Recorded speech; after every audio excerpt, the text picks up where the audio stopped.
Bonjour les amis, bienvenue dans cette nouvelle vidéo où on va parler du chakra frontal et de la pratique de l'EFT. Alors le chakra frontal, autrement appelé chakra du troisième œil, il est situé entre les sourcils, mais c'est une manière un petit peu très réductrice de ce que a transmis la tradition. En fait, la zone énergétique de ce chakra-là, il est accessible sur tout le front et ça va être à nous de venir le travailler pour y apposer la bonne pierre quand on fait un travail en lithothérapie avec ce chakra-là. Donc on l'appelle chakra du troisième œil, mais c'est très réducteur en fait, c'est vraiment chakra frontal. Donc lui, c'est un chakra particulier car il n'a pas de dipôle et toute sa sphère, ça va être notre système de vision, notre perception extrasensorielle, c'est notre ordinateur central et il est également la synthèse de tous les autres chakras.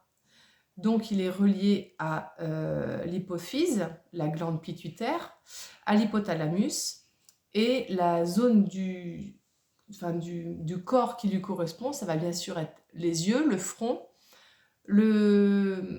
les sécrétions hormonales, les sécrétions de l'hormone de croissance, ainsi que la régulation en eau de tout l'organisme. Donc sa couleur à laquelle on fait référence en parlant de ce chakra, c'est l'indigo. Et son aspect souffrant, quand il est en déséquilibre, c'est l'intolérance.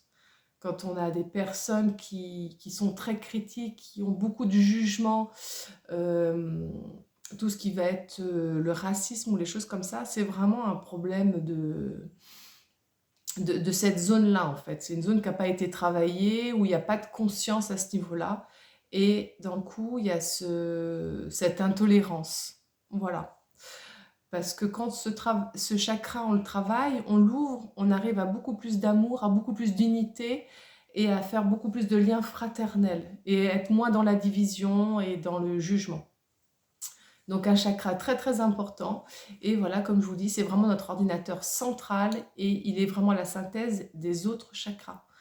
Donc il est vraiment très important et la pierre avec laquelle on va le travailler, c'est pas une pierre forcément indigo parce qu'en fait on se rend compte que la couleur de la pierre n'a pas forcément d'impact sur le chakra.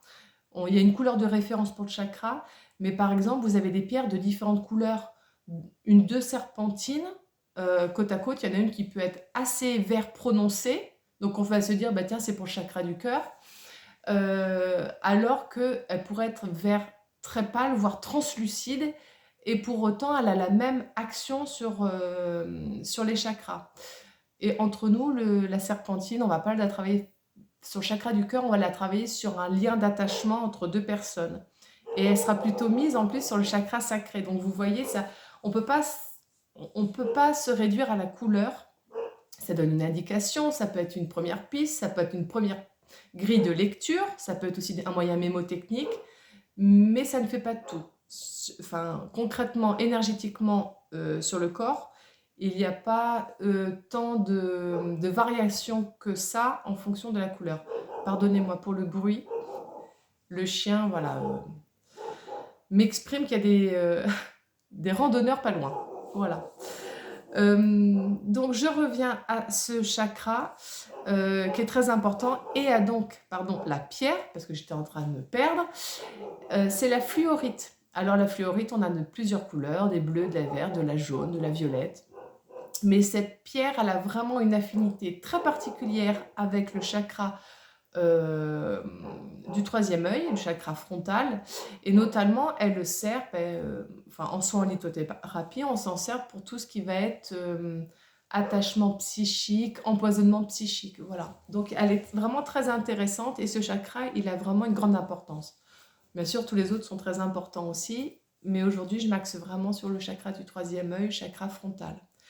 Donc on va partir dans notre pratique de l'EFT, donc je vous rappelle, pendant toute la pratique, essayez de vous tenir vraiment les deux pieds au sol, le dos le plus droit possible pour être parfaitement dans l'alignement et faire circuler cette énergie de façon descendante et ascendante pour que ça vraiment circule dans toutes les zones du corps qu'on va venir stimuler par les tappings.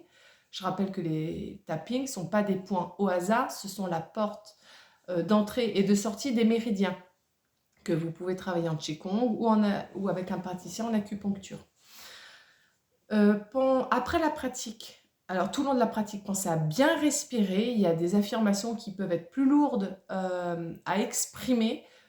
Il y a des points énergétiques qui peuvent être aussi, qui ont plus besoin qu'un autre. Donc, vraiment, apportez vraiment ce souffle dans une colonne ascendante et descendante. Captez cet air haut, faites-le descendre et faites-le remonter. Il est chargé et libérez-le. Et à la fin de la pratique, je vous invite à boire un grand verre d'eau et à venir stimuler d'autres chakras en fonction de ce que vous ressentez. Écoutez, je pense que c'est tout ce que j'avais à vous dire pour le chakra frontal. On y va pour le tapping? Allez, c'est parti. Alors, je me prépare ma petite feuille. Allez, on y va. Je suis ouverte à ma sagesse intérieure. Je suis ouvert à ma sagesse intérieure. Mes pensées sont claires.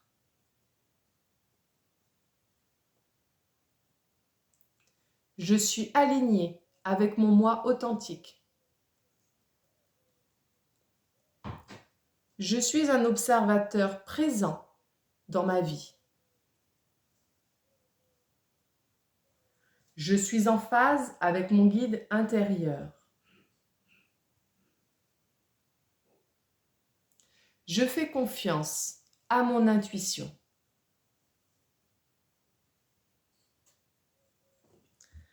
Mon esprit est ouvert.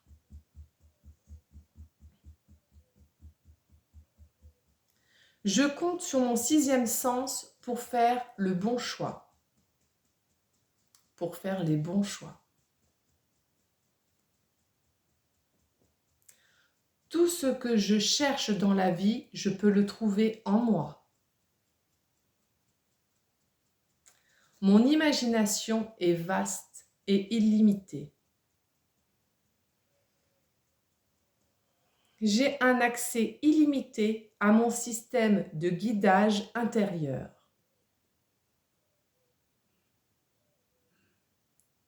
Les réponses que je cherche sont cachées en moi. J'ai un accès direct à la sagesse de l'univers. J'accepte le chemin choisi pour moi.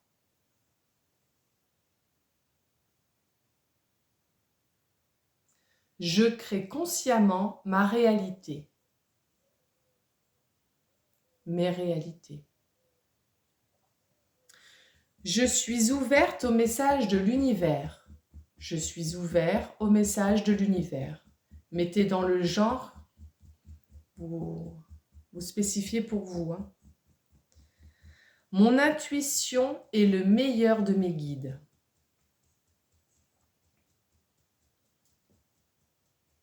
Mon troisième œil est ouvert. Respirez bien et on continue. Je suis ouverte à ma sagesse intérieure. Je suis ouvert à ma sagesse intérieure. Mes pensées sont claires. Je suis aligné avec mon moi authentique. Je suis un observateur présent dans ma vie. Je suis une observatrice présente dans ma vie. Pensez à bien adapter en genre. Je suis en phase avec mon guide intérieur.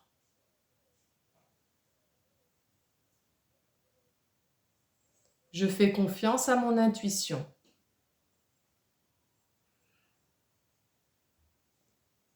Mon esprit est ouvert.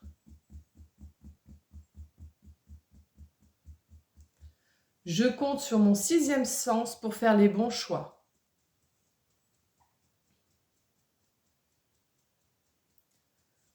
Tout ce que je cherche dans la vie, je peux le trouver en moi.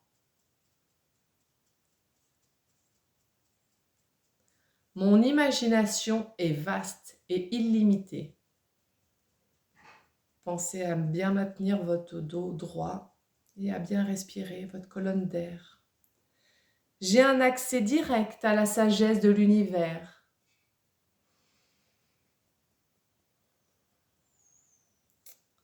J'accepte le chemin choisi pour moi.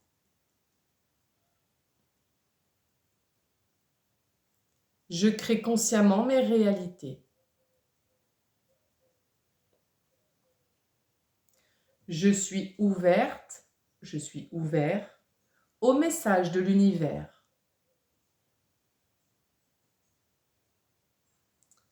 Mon intuition est le meilleur de mes guides.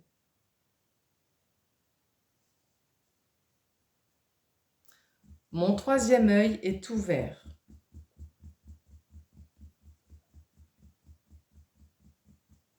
Je suis ouverte à ma sagesse intérieure.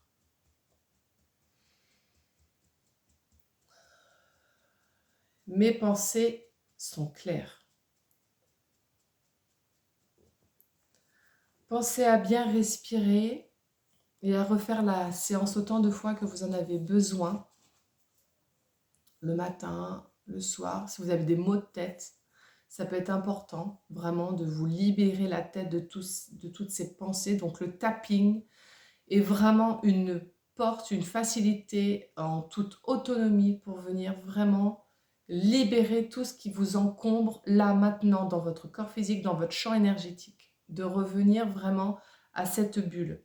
Et si vous avez vraiment du mal à, comment dire, si vous sentez vraiment un affaiblissement au contact de certaines personnes ou vos pensées vous ramènent constamment à des personnes et tout ça, il serait peut-être bon de faire un nettoyage de votre champ aurique parce que personne n'a interféré comme ça dans votre champ énergétique et vous emmenez de façon obsessionnelle à penser à cette personne. Voilà, si c'est quelque chose qui est souffrant pour vous, il faut vraiment faire quelque chose. Donc commencez vraiment par libérer votre corps physique de toutes les tensions, tension de la tête, tension nerveuse, tension corporelle, pour le chakra du troisième œil, mais ça va en fait pour tous les chakras. Et si jamais vous sentez vraiment que vous avez autour de vous comme une pollution, aidez-vous. Accompagnez-vous de la fluorite dont je vous ai parlé tout à l'heure. Donc j'ai parlé que c'était l'ordinateur central, qui est relié vraiment à notre système endocrinien par l'hypophyse, l'hypothalamus. Mais j'ai oublié de parler de la vision. Effectivement, le troisième œil, c'est le centre de la vision. J'ai parlé des perceptions extrasensorielles, c'est voilà, clairvoyance. Donc, vous pouvez vous apposer sur la zone du front et pas uniquement entre les sourcils, une pierre de fluorite. Donc, elles ont plusieurs nuances, plusieurs teintes. Enfin, elles sont toujours translucides, pardon. Mais ce que je veux dire, c'est qu'elle peut aller du vert au violet. Elle a beaucoup de nuances. Donc, peu importe celle que vous avez à la maison, celle-ci fera l'affaire. Si vous n'en avez pas, je vous invite vraiment à vous en procurer une parce que c'est une pierre extrêmement intéressante pour les personnes qui peuvent souffrir de maux de tête et des problèmes au niveau du front, des yeux. Voilà, je parle des yeux. Je fais une parenthèse qui n'a rien à voir avec le chat, enfin qui n'a rien à voir peut-être pas. Si vous souffrez de douleurs oculaires et que vous avez consulté et que vous avez déjà fait tout ce qu'il fallait comme prise en charge médicale, vous pouvez en plus vous accompagner de l'œil de tigre. Voilà, l'œil de tigre, alors les autres pierres œil n'ont pas cette spécificité-là, mais l'œil de tigre, elle est vraiment aidante et soulageante pour les problèmes, les maux qui concernent les yeux. Donc vous fermez vos yeux et vous posez sur chacun de vos yeux une pierre d'œil de tigre, une pierre assez courante. Donc en général, quand on s'intéresse à la lithothérapie, c'est une des pierres qu'on acquiert en premier. Et si vous en avez qu'une, vous faites 5 minutes un œil, 5 minutes l'autre œil, voilà. Et pensez à bien recharger, à nettoyer et à recharger vos pierres. J'en parlerai dans une autre vidéo parce que là, bien sûr, je n'ai pas le matériel avec moi. Mais pensez à manipuler les pierres et à les nettoyer et à les recharger. Ce sont des êtres vivants, ne l'oubliez pas. Donc comme vous, elles ont besoin d'être bien reposées, bien purifiées et bien nourries. Voilà les amis, je vous embrasse tous très fort, je vous souhaite une très bonne pratique et je vous dis à bientôt.